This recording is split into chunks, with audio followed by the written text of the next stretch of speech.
ঘন কুয়াশায় টানা কয়েকদিন ধরে ফেরি চলাচল বন্ধ থাকছে দৌলতদিয়া পাটুরিয়া নৌ রুটে। গত মধ্যরাত থেকেও এমন পরিস্থিতি। রাত ৩টা থেকে ফেরি চলাচল সম্পূর্ণ বন্ধ ঘোষণা করে বিআইডব্লিউটিসি কর্তৃপক্ষ। মাছ নদীতে আটকা পড়েছে ছোট বড় দুইটি ফেরি। দুর্ভোগে পড়েছেন যাত্রী, শ্রমিক ও ব্যবসায়ীরা। কর্তৃপক্ষ জানিয়েছে, কুয়াশা তীব্র রূপ ধারণ করলে চ্যানেলের বিকন বাতি এবং মার্কিং পয়েন্টের কিছুই দেখা যাচ্ছিল না। তাই দুর্ঘটনা এড়াতে ফেরি চলাচল সম্পূর্ণ বন্ধ ঘোষণা করা হয়।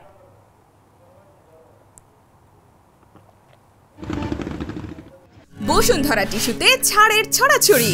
বসুন্ধরা টিস্যু নিয়ে এলো নিশ্চিত ছাড়। ধন্যবাদ।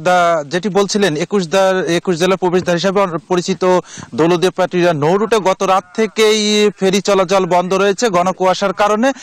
রাত ৩টার পরে আসলে যে কোনো ধরনের দুর্ঘটনা এড়াতে বিআইডব্লিউটি এই সিদ্ধান্ত নেয়। এখন অবধি কিন্তু ঘন কুয়াশার ঘনত্ব এখনো বেড়ে রয়েছে, যার কারণে ফেরি চলাচল এখন অবধি কিন্তু বন্ধ রয়েছে। আর ফেরি চলাচল বন্ধ থাকার কারণে দুই প্রান্তে অর্থাৎ মানিকগঞ্জের পাটুরিয়া এবং রাজবাড়ির দৌলতদিয়া প্রান্তে কয়েকশো যানবাহনের সিরিয়াল রয়েছে। আমরা বিআইডব্লিউটি কর্তৃপক্ষের সঙ্গে কথা বলেছি, তারা বলেছে যে এই রুটে যেহেতু 12টি ছোট বড় ফেরি চলাচল করছে, কুয়াশার ঘনত্ব কমে গেলে ফেরি চলাচল শুরু হবে, তখন অগ্রাধিকার ভিত্তিতে এই ফেরিগুলো কিন্তু পারাপার করা হবে। আরেকটি বিষয় জানিয়ে রাখি, গত রাতে যখন ফেরি বন্ধ করা হয় তার আগে কিন্তু এই দুইটি ফেরি মাঝ নদীতে আটকা পড়ে আছে। সেখানে যানবাহন সহ দুইটি ফেরি মাঝ নদীতে আটকা পড়ে আছে। আমরা যতটুকু জানতে পেরেছি, তারা বলেছে যে সেখানে কিন্তু যানবাহন রয়েছে, তবে সেই ফেরিগুলো যখন আসলে পারে আসবে তারপরেই কিন্তু অন্য ফেরিগুলো ছাড়া হবে, এমনটি বলেছে বিআইডব্লিউটি